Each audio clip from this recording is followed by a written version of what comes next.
Welcome back to RXMuscle's Iron Road to the Olympia 2018, brought to you by Redcon One. I'm Dave Palumbo, and today's guest is one of the most talked about men in the 212 division. The pictures and updates we've been seeing from him circulating on Instagram have been nothing less than spectacular. The guy I'm talking about is Derrick Lunsford. Welcome. Hey, thanks for having me, Dave. I really appreciate it. No, it's great. Now, you're from Indiana originally, is that correct? Yep, I moved down here in to Tampa in May. Yeah, so you came out here just to train over there with Ben Pakulski at the gym, huh? Yep, that was the main purpose. But, you know, my heart's always been in Florida, and I love the warm weather. So I'm probably going to make it a permanent move, especially as well as the training's going and stuff, you know? What was it like growing up in Indiana as a kid? Were you like a farm boy? Yeah, that's probably what made me a bodybuilder, man. There's nothing else to do besides, you got to make your own fun, you know? Like, it's cornfields, woods, like you go hunting and fishing, that's about it. So I took a liking to sports, you know, and that was something I could be driven, you know, for every day to I was just always driven to better myself in something. And I took a liking to sports, and there was one small little gym in our town and fell in love with it. Yeah, you would think that coming out of there you'd be like you'd be playing NFL football, but the iron bug bit you, and when the iron bug bites you, there's no hope for anything else, basically.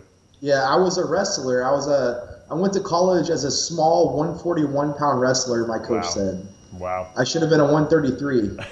That's crazy. And then I turned a bodybuilder. Yeah, and we talked last year when we interviewed you when you won that USA. You had that stellar run when you won Tampa, and then you placed top 5 at the Olympia. I mean, that was probably the dream season of dream seasons, huh? Yeah, for sure. I mean, I didn't know what to be most proud of. You know, obviously the USA title, you know, Mr. USA, I carry that around wherever I go. You know, and then, of course, my pro debut win right after that, I was so proud of. Placing top 5 in the Olympia is a huge accomplishment, and especially Rookie of the Year, that's a one-shot deal too. So I had a lot of things going for me last year for sure. But you know, once I got to the Olympia last year and did place top 5 and stood next to those guys, that's when it really hit home. Like, all right, now it's time that we really get serious about this. But I mean, not that I wasn't serious before, but there's potential here, and we're gonna go for it, man. You know. You know, you mentioned something that I never even thought about. You know, your whole USA title, Mr. USA, overall champion at NPC, it kind of got completely lost. People forgot about it because you eclipsed it so quickly with the win in Tampa that everyone just hadn't stopped talking about it. It almost took away the enjoyment of it. But in a sense, who cares? Because you're on the Olympia stage.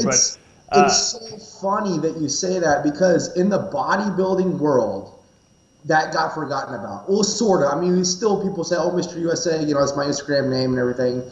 But it's funny when I talk to people that are outside of bodybuilding that don't really know what bodybuilding is. I'm like, yeah, I won Mr. USA. And then they go, oh, my God, you're Mr. USA? And they flip out. And then I say, yeah, I placed 5th at the Olympia. And they said, oh, okay. Like, they don't really. Like they were disappointed almost. Like, oh, yeah, sorry that you only placed 5th at the Olympia, you know. Yeah, they're like, oh, okay, that's cool. And I'm like, but that's a way big, you know what I mean? That's the pinnacle. But they, you know, so I don't know. I guess one hand, that's why I'm so appreciative of both. Right. You know, I'm happy for everything that happened, you know. It's funny, when I was talking to Ben Pakulski, I don't remember if it was when I did his interview on his podcast, we were talking about you, and he was just like so impressed with the way you looked, and that, you know, and I know Ben doesn't get too excited about too many people, and I hadn't really seen pictures of you yet. And then obviously you started releasing these pictures prior to the Olympia, and people are just going insane over them. Are you shocked? Are you as shocked as everyone else at the leaps and bounds that you've made over these last 2-3 years in development? Looking back, knowing what I know about bodybuilding and how it's a process and it takes time, yes, I'm very surprised. But to be honest with you, I was so ignorant coming into bodybuilding that I just thought, you know, which is true. The more you put into something, the more you're going to get out. I actually said, I don't know if I've ever said this public before, but I'm going to say it now. I said back in 2014, before I first competed in 2015, mind you, I was a welterweight, roughly 150 some pounds. Wow. I said I would be at the Olympia by 2018. So I don't know. I was just ignorant and just very ambitious and said I'm going to dedicate my whole life to this. Yeah.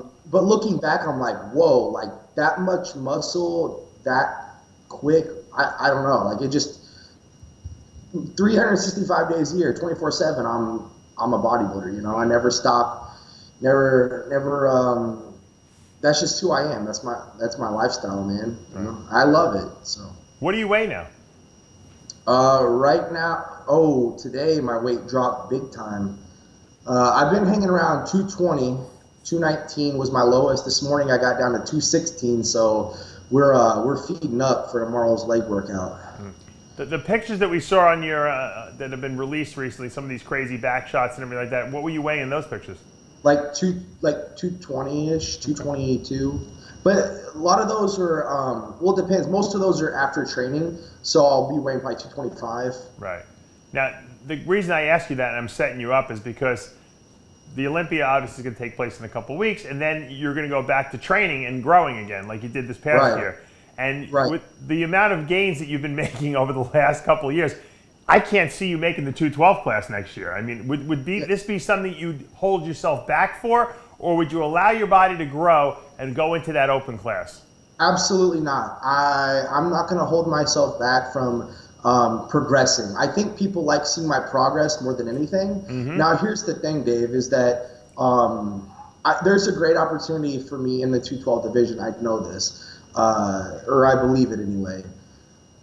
But yeah, I'm not trying. If my body takes off like it has been the last couple of years, I'm just gonna let it do what it wants to do. I'm not trying to force it one way or another. Right.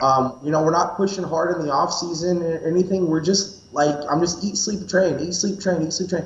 So if my body takes off and it goes up to 260s or 270s this off season, which is probably what it's gonna do, then yeah, I probably won't be coming back down to 212. Mm-hmm. But if it hangs around that 250 mark or just over, then yeah, I might suck down to 212 again. Who knows? But I'm not forcing anything one way or the other. I'm just letting my bodybuilding progress, you know, do what it does year to year, show to show. Which is great because you want to be the best bodybuilder you can be. And I think sometimes a lot of these guys hold themselves back and then they regret it later, and then they try to start, you know, gearing or pushing towards the open, and maybe they've lost some key years of growth, you know? Exactly. A lot of guys like wanting to do, like, they go back and do the classic physique or whatever. Yeah. You know, props to them. Like, that's their career, but I think that they're missing an opportunity to, you know, build muscle tissue and make progress. Now, people are talking about you being a challenge to Flex Lewis this year, who obviously would be competing in his last 212 Olympia from the announcement he'd made. When you hear stuff like that, does that get you excited and stuff like that? Do you feel that there's a reality that you can beat him at this show? Obviously, we know Flex has a lot of trouble making that weight, and he has to when he brings his weight down, sometimes he brings his physique down a little bit with it. Let me first say this. Flex Lewis is an amazing bodybuilder. That goes without being said. I mean, you know, he is the greatest 212 bodybuilder of all time. But I'm here to challenge him, you know, and I believe that I can and I will. And yes, I 100% believe I'm winning the Olympia this year. There's no question about that. I mean, the top guys at the Olympia, anyone at the Olympia should feel that way. You know, I hear a lot of bodybuilders, and it's good to have goals, you know, like realistic goals of place top 5 or place top 6. But I'm here to win, man. And I know there's a lot of people that it's like, well, he's young, there's whatever. But no, I'm here to prove that you don't have to pay your dues. You know, if you are the best bodybuilder on stage, you know, you'll come out ahead, man. And the thing is win, lose, or draw, I'm going to be gracious, and I can promise you that. And because I do respect all these guys, and it's not just Flex, but Jose, David, Ahmad, you know, Ricardo, you know, Sean Clarita, all these guys, man, they're incredible bodybuilders and probably even better people. So I never want to disrespect these guys, or I don't intentionally, because I like them for who they are, you know, as people. But at the end of the day, you want to beat him at the Olympia. I want to whoop him. So yeah, there's no question about that. Like, I'm coming to win, and I expect nothing but to be the best on the stage come September. What have you learned since you've moved out to Tampa and you've been training over there at the MI40 gym? I mean, what has changed about your training? Anything, or is it just that it's more intense? You know? Oh man, the training is 100%, 180-degree different, man. I was training like a sissy before. I feel like now I'm really training smart and I'm training hard, but I'm being pushed by the best, man. You know. And another thing that people don't talk about a lot about prep, but it's so crucial, is the mindset, man. Like, you know, Ben and our friend Danny Vega, who's trains with us every day, and some of the other guys, Quincy Winkler was in here last week and stuff. You know, some guys rotating in and out. These guys are keeping my mind positive, and they're not just blowing smoke up my butt. I mean, they'll give me credit when it's due, but honestly, Ben is the most critical on me that I've ever had, which is great. But he every time we walk in the morning, we train at 7 a.m. Big smiles on their face, shake hands, talk for 15 minutes, you know, get this good atmosphere going, and then it's just the whole rest of my day is just positive and good, man, you know. And so if I see something like negative online, I scroll through it. It's like it doesn't even affect me, man. You know. What do you do? You go in the morning, you train at 7 a.m. Yeah, I'm sure you're probably done by 8:30. You know, what do you do the whole day? What do you do the rest of the day? What's a typical day like for you? I usually get back at 10:30. No, our workouts go till probably like 10. Oh yeah. Yeah, so it's pretty intense training, but eat, sleep, train, man. I come home, get my post-workout meal in, and I lay down and rest immediately. So back to the recovery, get my, you know, nervous system calmed down and everything, and then you know, I definitely have another cardio session every day in the evening. But I find things to do. Like I have a nice apartment here that has a nice pool. I'll go out and, you know, I was just out there for like an hour. I don't really try to do a whole lot, to be honest with you. Just focus. I'm just like a monk bodybuilder, man. I've always been that way. Eat, sleep, train, and I'm okay with that. I like that, you know, because it's just a few weeks of the year, and then after that, I get to enjoy like a vacation the rest of the year. Yeah. You know, I was just talking with Zane Watson and a few other guys, and they were saying the same thing. The last 4 weeks, and I can attest to this too. When I was competing, it's like you just want the days to pass as quickly as possible because it's just not comfortable, and you know you're on the right track, but it's like the whole process is nerve-wracking now because you're down to really low body fat. You want to get it over with, and I think sometimes if you can reduce the stress in your life during that time period, it tends to allow you to get through it a little bit better. Right. My girlfriend, she's going to grad school in Indiana, but she was down for the last 2 weeks along with my coach, James Brown. So like that was a huge stress relief and like just a positive boost too, for me to push the last few weeks. I don't know, just this whole prep, I've said, it has been physically the hardest prep without a doubt. I pushed myself harder than I ever have. But mentally, I've been the most positive, and it's been the best. So it's been the easiest but the hardest prep I've ever had. Well, you look great. The pictures are outrageous we've been seeing coming out of your camp there, and I have to believe that you're going to certainly be a very dangerous guy up on that 212 Olympia stage, and I'm sure Flex Lewis is taking note, and I'm sure some of these other top guys that beat you last year are probably taking note now.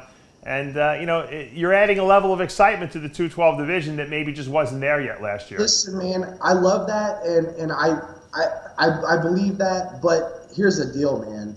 Everybody to 212's coming. Seriously, it's exciting, man, because there's nobody. One little slip, man, and you're in the back of the pack. And that's with anyone, because all these guys, I see them working their butts off day in, day out. You know, I'm not scrolling through their feeds, but when they pop up on mine, I see that they're getting it, and I love it, man, because what we need is this. We need an ambassador of the sport, which I believe we have, that builds people up. That's been Flex Lewis the last 6 years. Right. That's what I want to be. I want all of us, because one person's not going to build a community of people, okay? It takes everyone. It takes the whole it takes all the pro athletes together to come together to build this industry up. And it starts at the top, man. And I want to be that ambassador of the sport that brings us together and builds each other up, man. Like I said, at the end of the day, when it comes to the Olympia, I want to whoop everybody. I want that title. But at the same time, let's do this together. It takes all of us to come together. There needs to be no hurt feelings or anything. We're all bringing it. We're all bringing our best. Nobody can be at fault for that, man. So, well, good luck with the rest of your prep, and we'll see you in Vegas, Derrick. Thank you, Dave, for having me. I appreciate it. Sure. And that's going to take us to the end of another episode of RX Muscle's Iron Road to the Olympia 2018, brought to you by Redcon One. I'm Dave Palumbo. We'll see you next time.